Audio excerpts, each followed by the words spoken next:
Welcome everybody to another episode of Bumps and Bruises podcast. It's your boy Marcos, aka at the Sunset Kid 56, and I assume you're to my right or to my left. There you go. Yeah. You're to my left, Derek, aka Adbama 1392. A couple things you might notice is that Shane is not here today. He might join us later on. We're unsure. And I am in my office upstairs. Typically, I podcast downstairs and I have a little setup, but I am still rocking heat. Got the Ron Cena tea over here.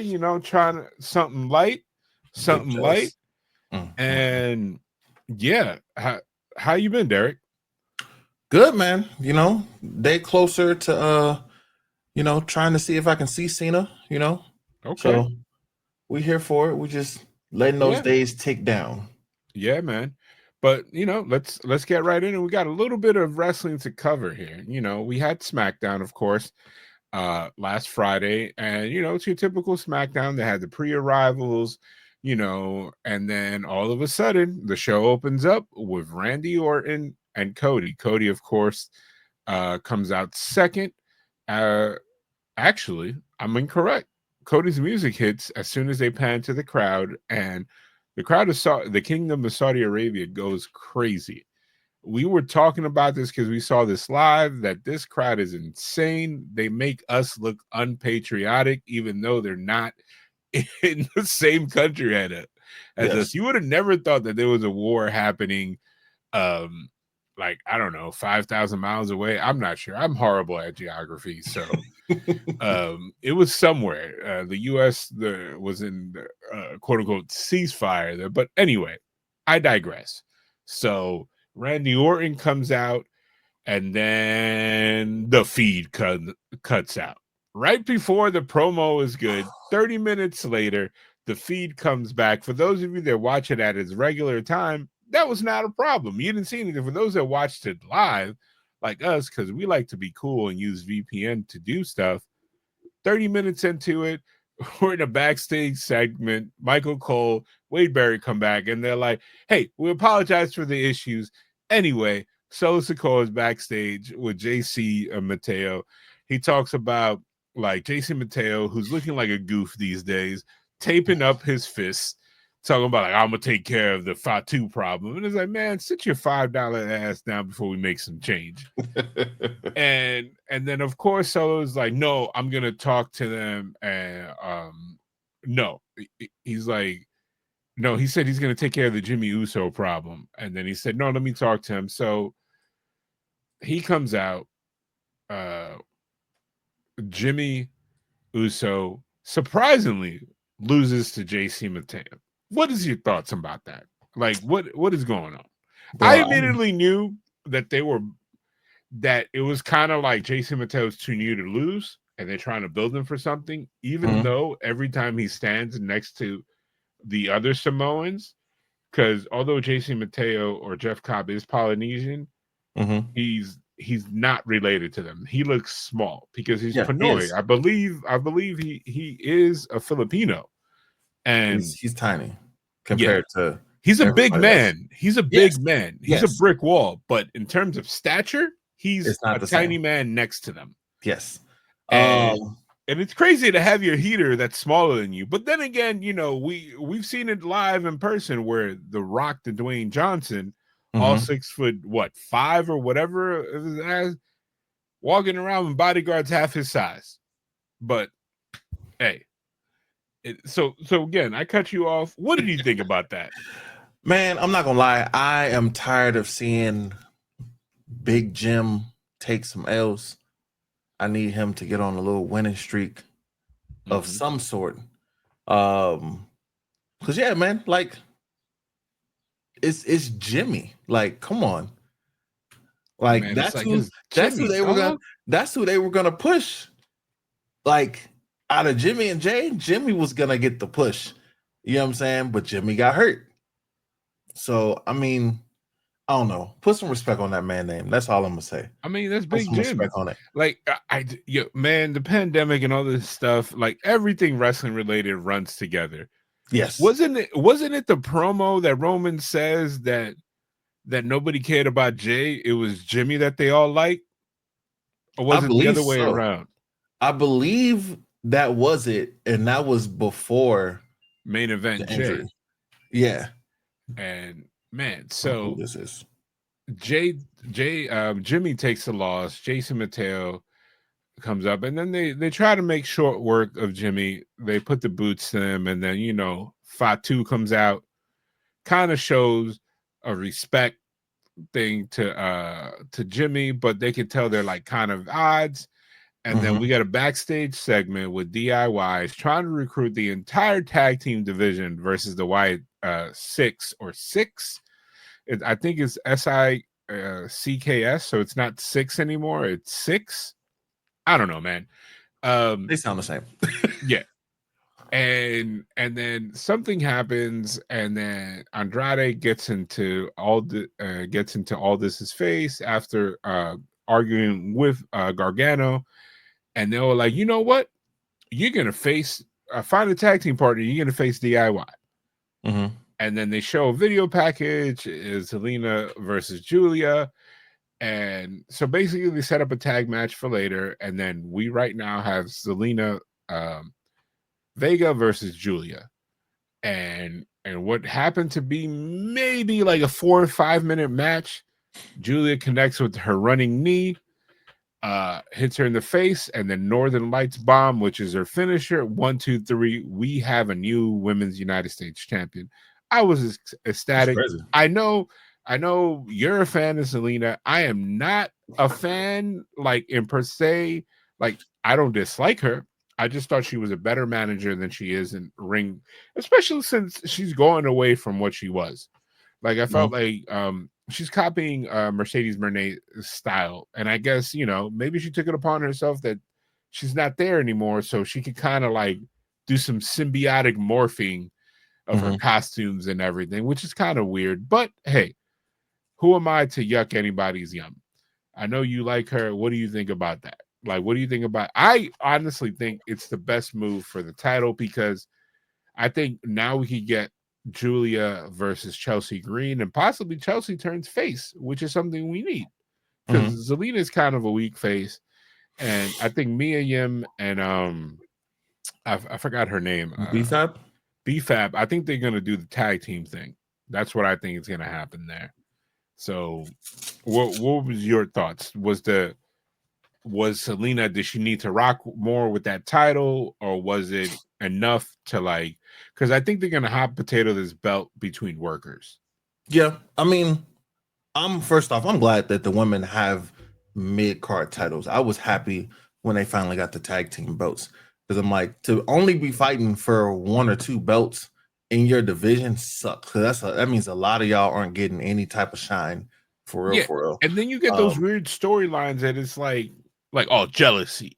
It's not even a blood feud. It's like, we don't like you backstage. So now it's like you have a lot more stuff. You know what I mean? It's like, and it works out. But go ahead. So with Zelina, didn't want her to lose the title. Definitely wanted her to have a better storyline with that belt. Maybe she'll get it back and have something better. Because I mean, that's all on writing. But I'm glad she got a singles title. I will say that. I do feel like she and let's be real, she got a singles title before Solo did. Damn, technically, yeah. But she was around longer. But like, had a little more time. Okay, Julia got a belt before Solo. Well, shit. There you go. You go.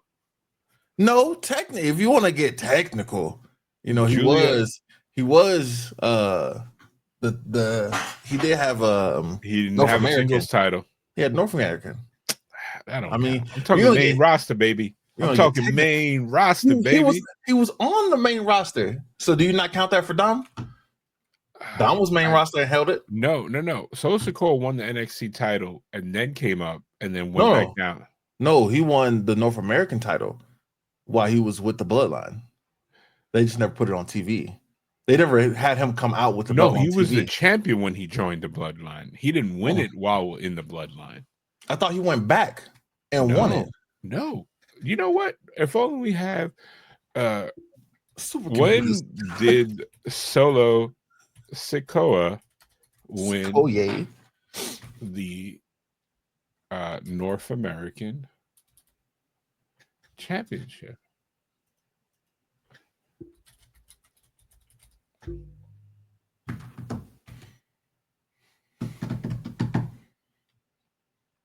Now I got to see when he joined the Bloodline. Okay. Let's see.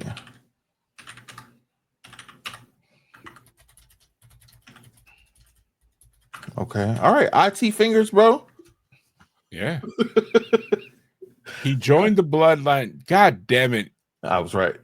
You were right by 10 freaking days. 10 days. I watched my wrestling, man. 10 days. But anyway, it's whatever. It was a cup of coffee, bro. I mean, yeah, it was quick because I mean they definitely took it from him. It was a 10-day reign. No, not even. Wait, hold on. They made him relinquish it. Yeah, he had, that doesn't count, man. He had it for a week, dog. He didn't even come out on TV the next week with it. His cousin only had his for like 3 weeks. Who? Jay only had the IC title 3 weeks. The main roster title 3 weeks.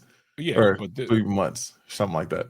But 2 months. Solo had it for 6 days, and I'm almost certain he lost that same taping. He didn't lose it. He didn't lose it in a match. They made him relinquish it because he had it in one of the press conferences. It was 6 days. He relinquished it. Yeah, that doesn't count, dog. That doesn't count. He never defended it. Never defended it. Okay, so just because a marriage was annulled, that don't mean that they never been married before. Man, they can tell folks, bro, Vacant was the champion for longer than him. Vacant was champ for 32 days, dog. But anyway, we're splitting hairs at this point, but I still think I'm right. You're wrong. Anyway, move on. Then we have Charlotte Flair walking around backstage. She sees Alexa. They talk more. She says she doesn't want to talk about the week before. And she says she just wants to be an ally of convenience. She doesn't want to be her friend. That's what Alexa Bliss replied back to her. And all of a sudden, you know, they go to a commercial break. Then we get Wade Barrett. He has a long interview with Jade Cargill and Asuka. You know, typical thing. You're not ready for the storm. Nobody's ready for Asuka. Selling the pay-per-view match, even though everybody's going to watch it regardless. And then they briefly show the video of AAA where Los Garza won the tag team belts. They won it at the AAA branded pay-per-view by itself, which is actually pretty cool. And then we have what I think was the match of the night. I'm sorry, I apologize to the main event, but the match of the night was DIY versus Andrade and Rey Fenix. Andrade and Rey Fenix have this chemistry that you would have almost thought that Andrade was Penta under the mask. They were really good. And Andrade is a lot more bigger, like stature-wise than Penta.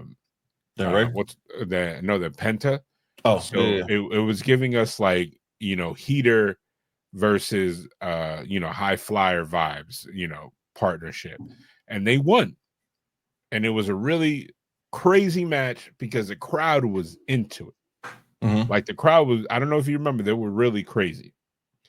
And then after this, we basically get the tag team championship match that ended up being an impromptu lumberjack match because the entire SmackDown tag team scene came out and they were surrounded around the ring.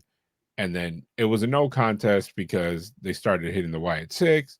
And then they started beating down the Street Profits. A brawl breaks out, which I honestly think is going to set up at SummerSlam some sort of like multi-team match, maybe a ladder match, a TLC match for the tag titles. That would be crazy. And then we have a parking lot segment that I thoroughly enjoyed, in which they spoke in their promo catchphrases. Did you peep that with Yes. Jim and Fatu? And Jim was like, "No yeet, yeet," and then he was like, "Yada mean," And then left. and then left. It Departed. was funny because you saw Jimmy almost broke there. Mm-hmm. Like he smiled when he wasn't supposed to because he went. He almost laughed. And Them like two great Fatu as characters. well. They're two goofy So hard, dudes. bro. Yeah. They're funny as hell. And then we had the main event, which was a very serviceable match, last woman standing match between Nia Jax, Tiffany Stratton, I should say. And the only thing of note that I believe was Miss Money in the Bank came down. She attempted to cash. Mm-hmm. She ended up just doing a bold. Nia Jax ended up interfering, and then Tiffany hit a moonsault on both of them, and then I believe she hit her with the briefcase, knocking her off the apron into two tables, and then we get the 10 count, and she closed out the show. No, excuse me, she closed out the segment still being champion. Yeah. I think Tiffany is going to end up defending the belt against Jade at SummerSlam, and then Jade either might win or Jade might be on the cusp of winning, and Naomi's going to come out and cash. What do you think? I mean, all feel like things are possible. one of those two definitely have to happen. Either she takes the title and then, you know what I'm saying? Either whether it's that night or the next night, you know what I'm saying, on or the next SmackDown. But yeah, I definitely see one of those two for sure. Yeah. Yeah. It's one of those things that I think it's gonna work out well. I don't know how, but SmackDown is firing on all cylinders. Always have. Top down. And Raw is really good at everything else except their tag team division, and it's starting to show a lot. Like up until the Julia title change, like the only thing janky was the women's mid card title. Raw changed that by making Becky Lynch the champ and adding in Bailey, and then now the kind of heel turnish of Lyra, which is kind of like she's taking the same path that Bailey did. I'm sorry, that Becky did when Becky was. She kind of turned heel. I don't know if you remember when she jumped Charlotte Flair after Charlotte beating her.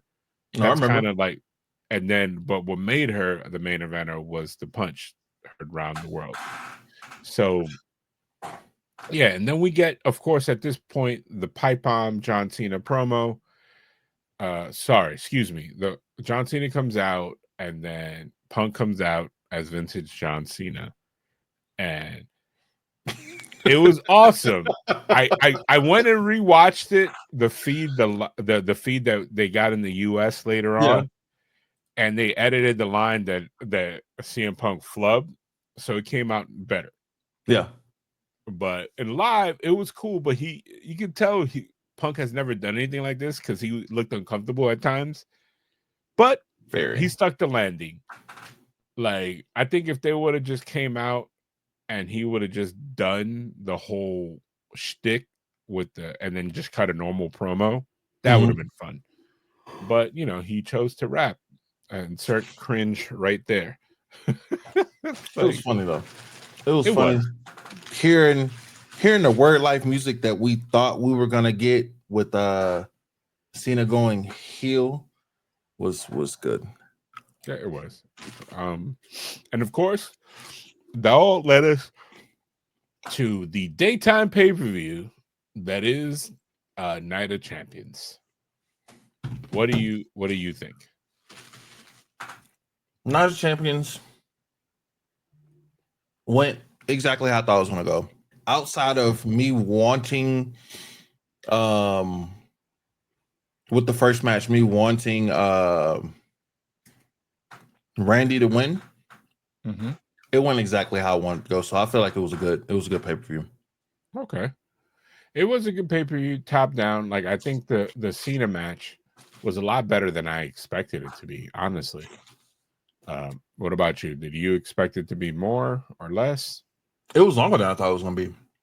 Yeah, and I like how they because Cena's off TV for I think a couple more weeks, and I like how they played into it where he responded to the crowd. It could have been just Saudi Arabia being Saudi Arabia, where he chose not to cheat versus CM Punk, and then he kind of like tried to prevent Seth Rollins because Seth made it clear. I rewatched the pay-per-view yesterday, early morning, and Seth made it clear that he wasn't trying to cash in. He was just trying to make sure that CM Punk didn't win. Which is wild. And then Cena was kind of like, this is my business. This is my match. Which I think kind of lends the credence that I think Seth is going to end up cashing on Cena. Or Cody. To be real, I'd rather see that versus Cody winning. I mean, that's just Cody me. Can win. Two things can happen. I mean, two things could happen. They could. But you know, so if we're gonna recap Night of Champions, let's just go over the results here. So that way, you know, we could just talk about what happens and then we'll give our thoughts on so basically you had the King of the Ring final, the men to open up the match. It was a great match. I think it was a good match between two vets or two people that have history of each other. And they gave us a strong match. Cody won, which I called a while back. And because Randy doesn't need the win. I'm not saying he doesn't deserve it. He doesn't need it. But does Cody need it? Yeah, he's the number one baby face. Randy's not in that position anymore. Randy is the veteran that if Cody got injured tomorrow, yes, he would be the number one baby. He would slide to that position. But he's kind of like, you know, it's like Aaron Judge and Juan Soto last year. Aaron Judge is the big bat. But if Soto, if Aaron Judge is not there, then Soto becomes that person. Like, you know what I mean? Like, it's Cody's WWE, whether we admit it or not. Like I think he even skipped the tribal chief at this point, which I know it's crazy, but let's be honest. Okay. So then we had the Riyadh Boulevard street fight between Rhea Ripley and Raquel Rodriguez, and I really like this match a lot more than I thought it was gonna be. Like even towards the end, when Raquel looked extremely scared when she was taking the bump off the ladder, and shout out to Rhea for calming her because Raquel was like, you could tell she was like, okay, we're doing this. I think everybody was scared. The ref watching that match again, the ref was holding the table. Yeah. I'm surprised that they like greenlit that spot. Like there was so many other ways. Like I think just doing that on the top rope, but I guess she needed a flat surface to pick her up and then toss her.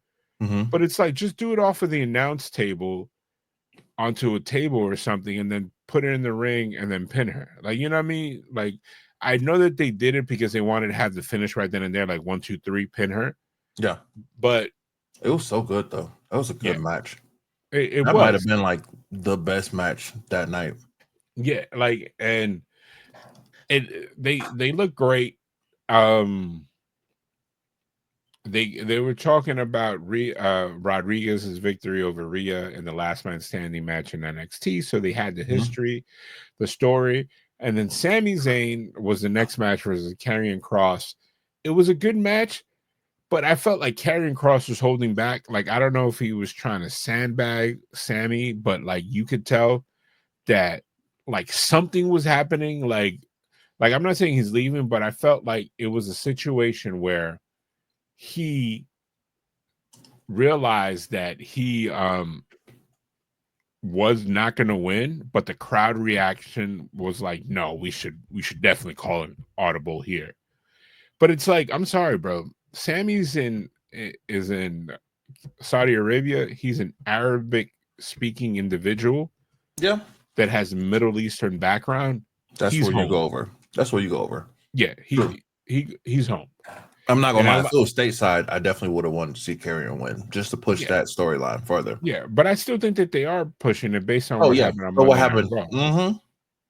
So here's the match. I really enjoyed the next match, which is the United States Championship match between Solo and Fatu. It was a good match, but it was overbooked like shit.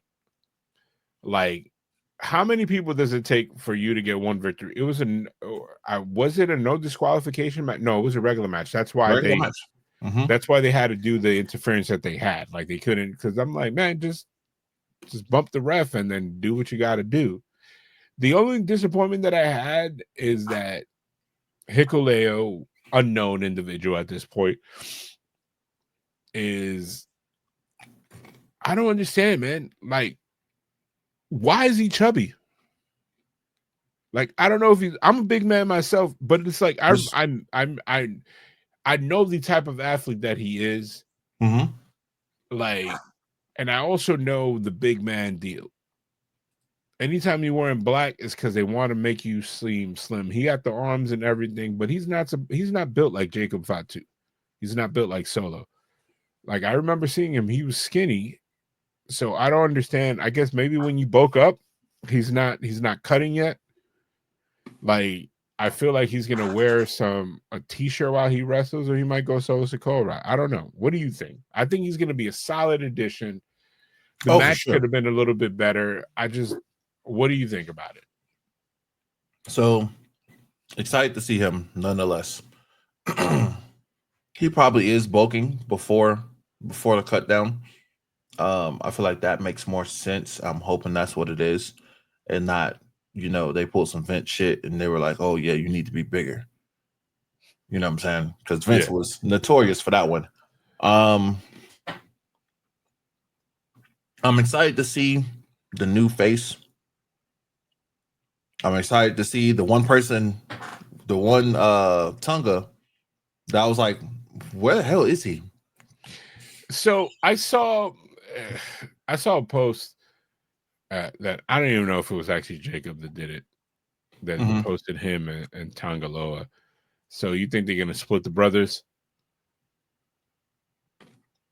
I mean, I don't see why not. They do it with everybody else. Yeah. Every other set of brothers, they split up. Jimmy and Jay, they split up. Hardy Boys. Owen Hart. Bret Hart. But you do realize that this is not gonna work out well for Tangaloa. Like, he's already, like, if he's not in the tag division, he's gonna get left behind. You think so? Yeah, because nobody wants to see a Tangaloa Tamatonga match 1-on-1. Hell, we wanted to see the Usos, and they never revisited that match. Because they cut the time, and then that's like WrestleMania 38 when they cut the New Day's match, but then gave it to us the next night, and it wasn't to part of New Day S matches. Like,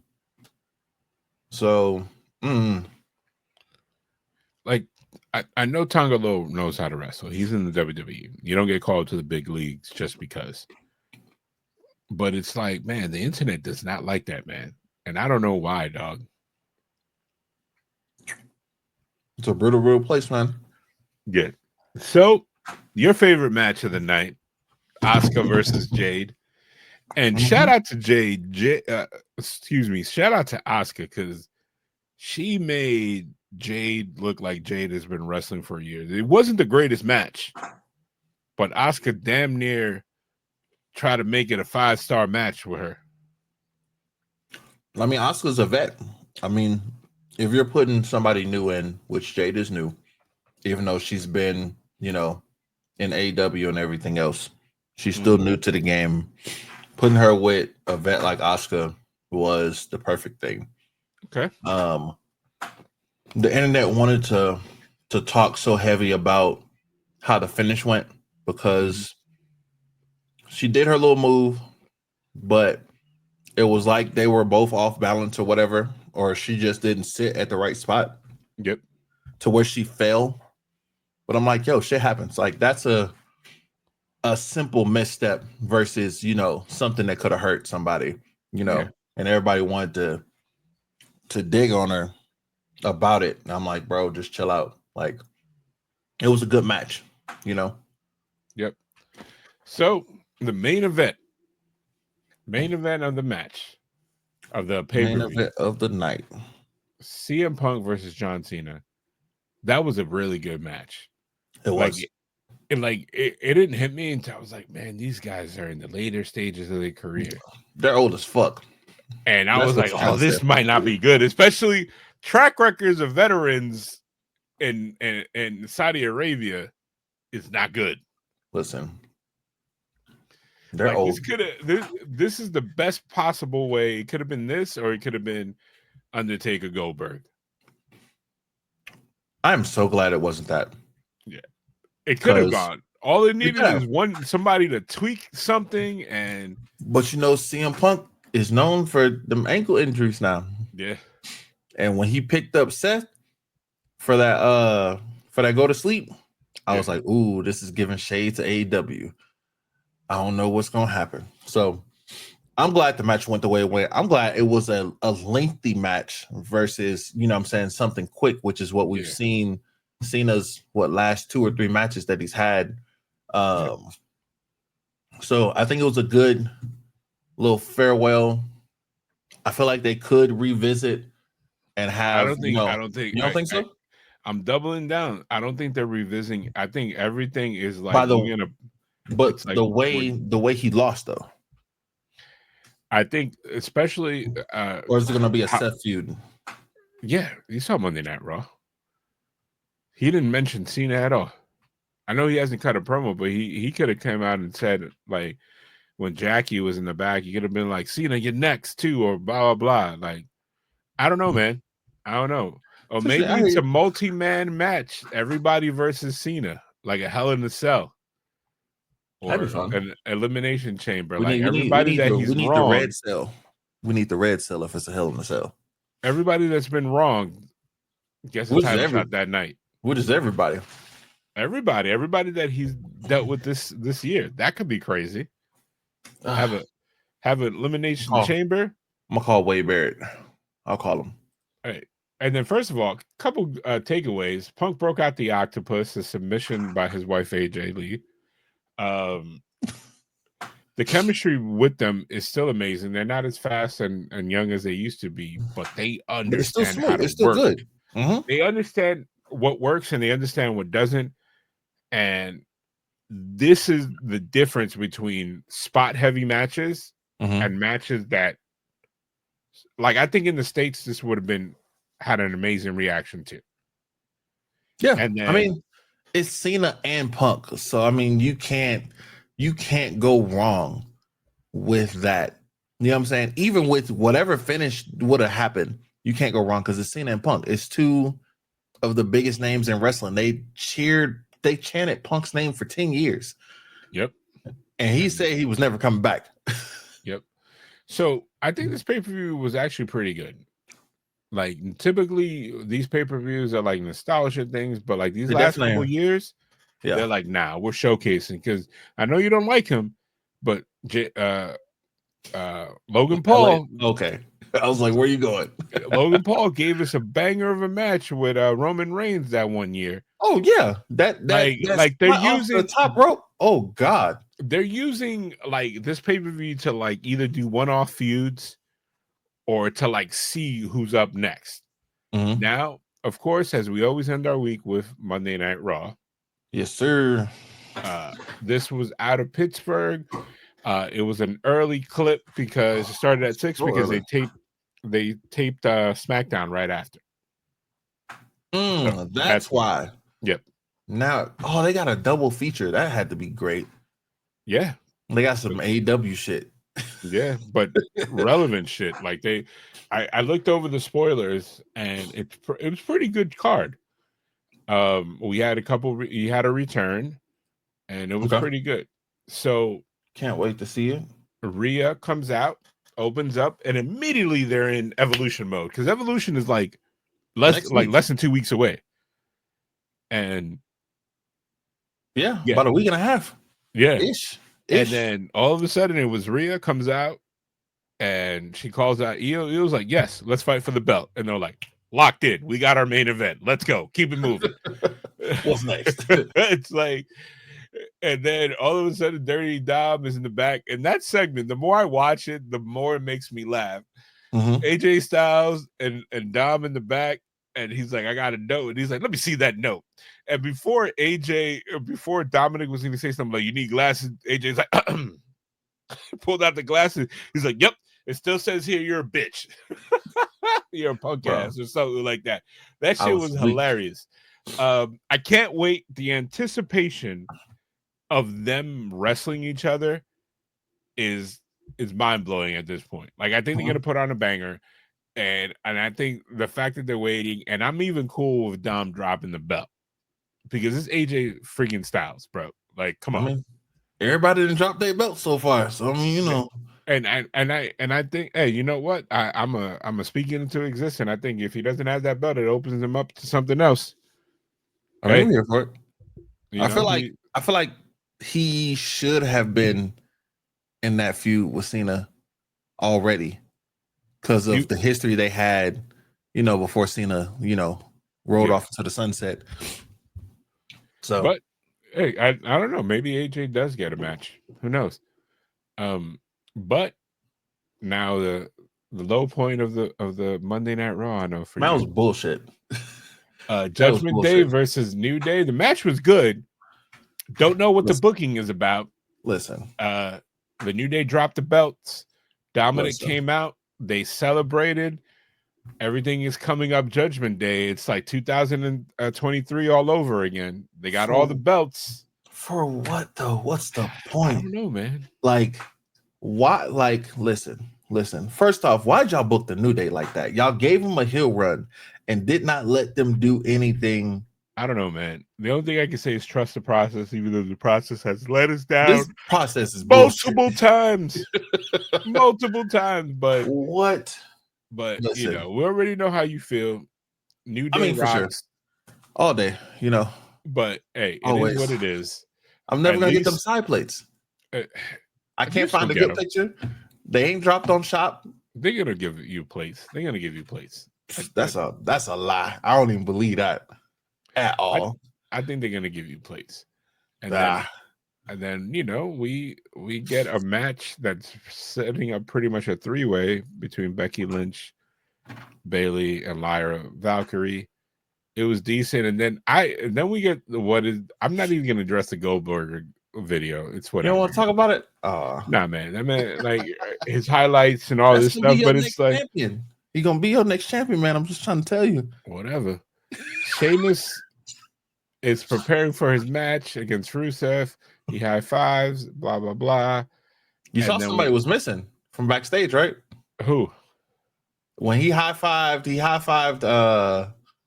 What's his name? Oh yeah. Otis is not there. Otis got released over the weekend. No, he didn't.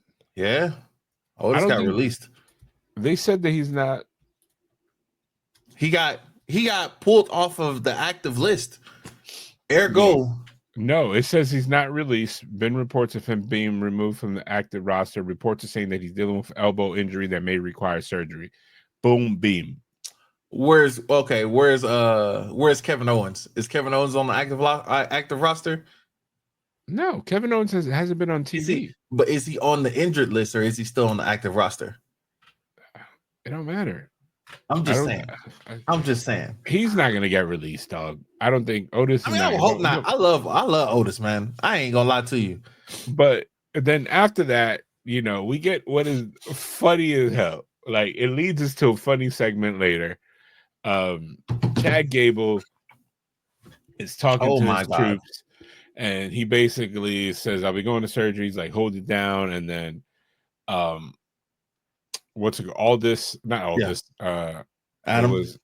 says, "Oh, I guess we won't see Grande Americano," and he was like, "Well, he's a busy man." And then in the background, you see Ludwig Kaiser, who has been absent for months and is not on this show. He's a SmackDown star.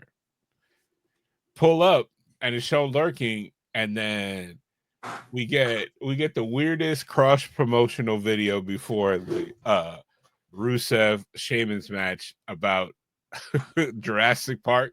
Did you see that? Yes. That was a funny, weird promo. So anyway, which drops today? Or no, dropped yesterday. Dropped today. Today. Today's second. So Rusev versus Sheamus is what I had Big E screaming his head off. Big man slapping me. This match was good. They said it was a Big E segment. Yeah, like it was really good, and I think Rusev deserved the win.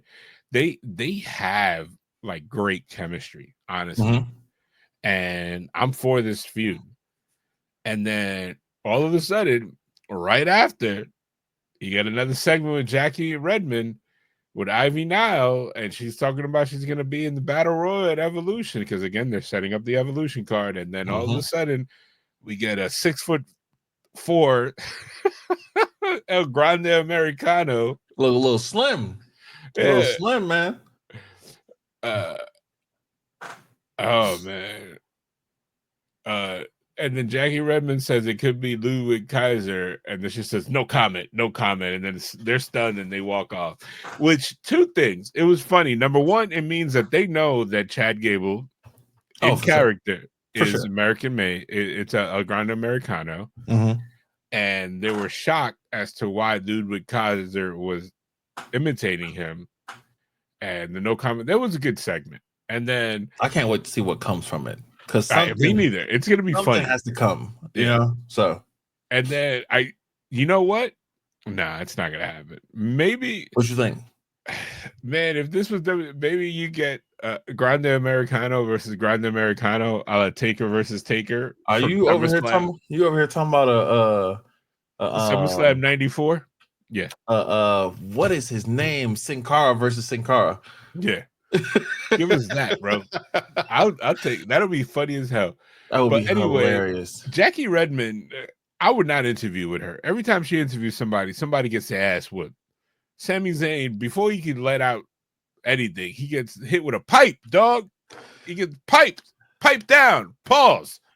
By carrying what? And like it is cool. I love like Cross, man. Which means that they're doing something. Yeah, it's not over. It's not over, which I'm happy to see.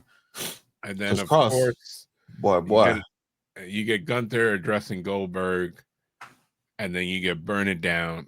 Seth basically congratulating him and all this stuff, and kind of like letting him know that he's fully aware that he's a champion and he can cash in at any time. And CM Punk's music's hit.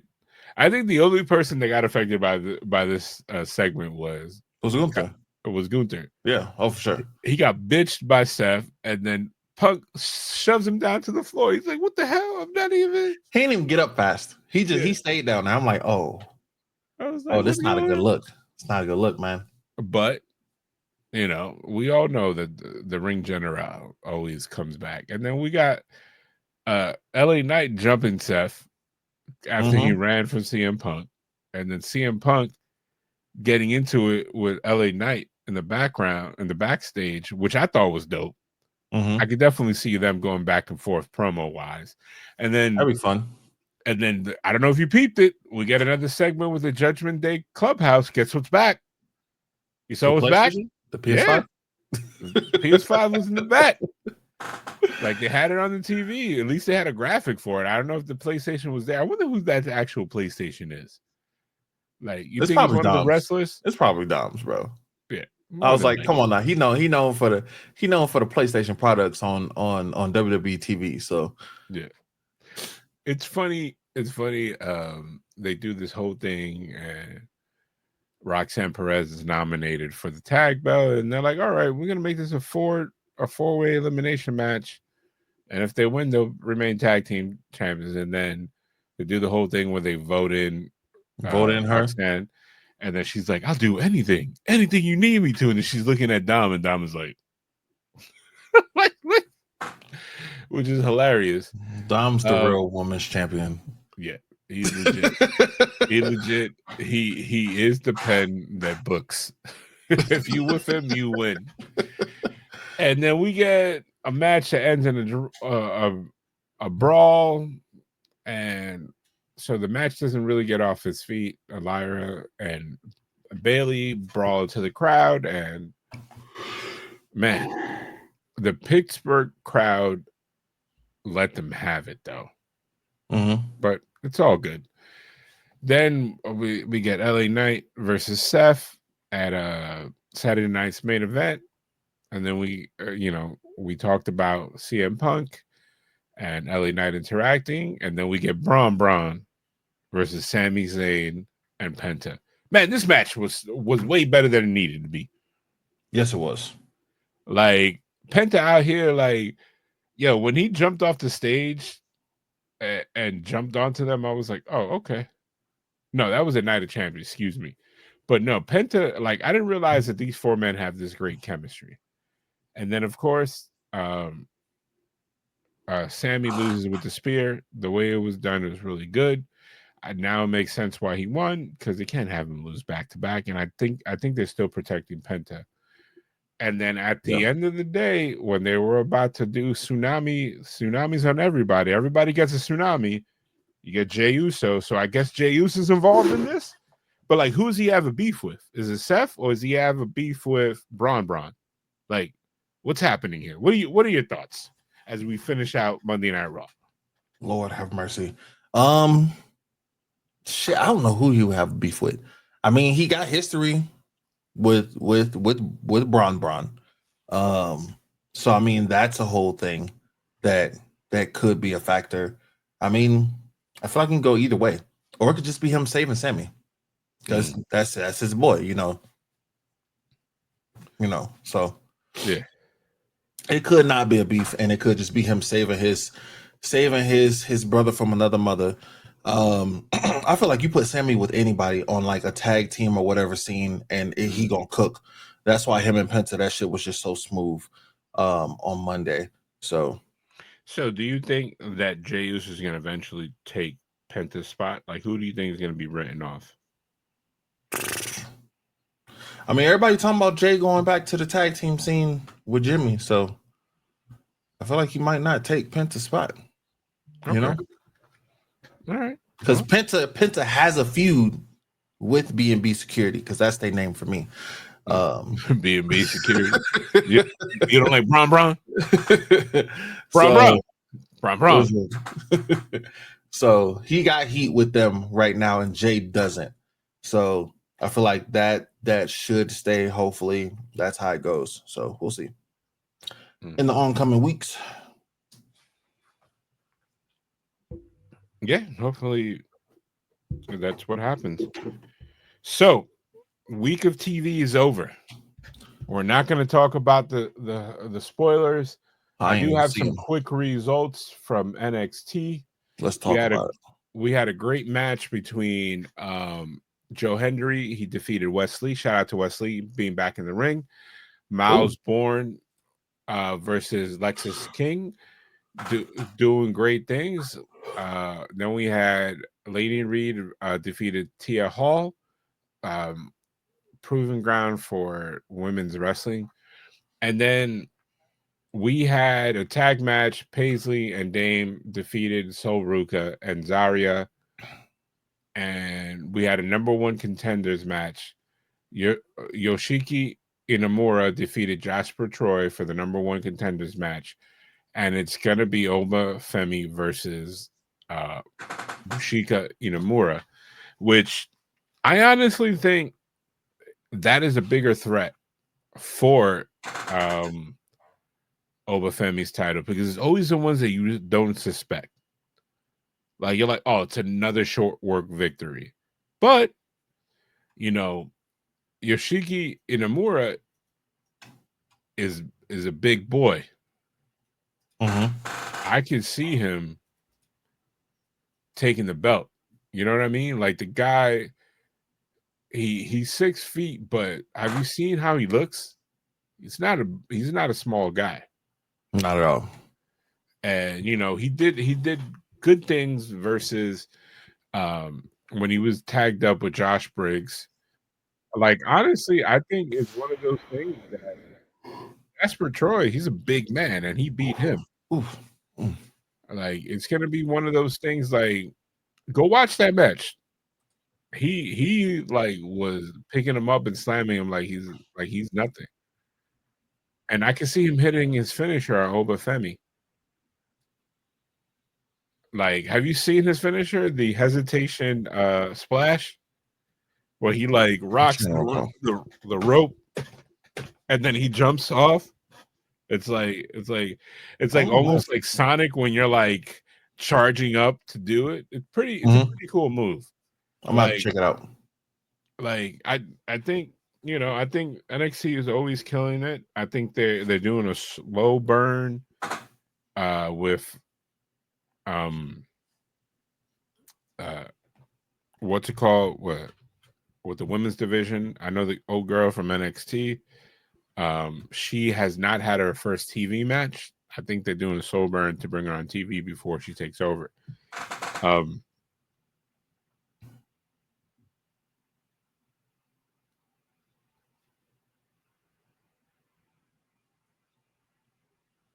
And I think it's going to be pretty decent. So we got Friday Night SmackDown, which is going to be pre-taped. It's going to be 4th of July. Hopefully everybody has a happy and safe one. What do you got planned? At the moment, nothing, man. At the moment, nothing. Probably just be eating with the family. Somebody invite Derek to a cookout. Somebody. He'll talk wrestling with you. He might do your hair, but not for free though.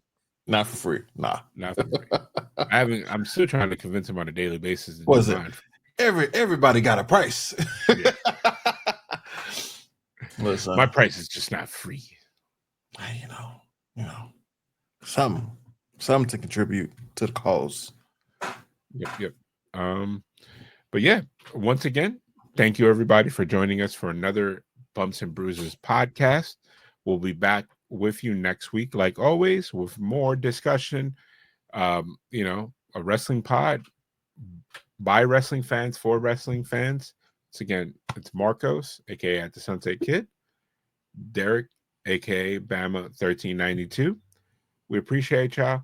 We'll see you next time. Have a happy 4th. Peace, y'all.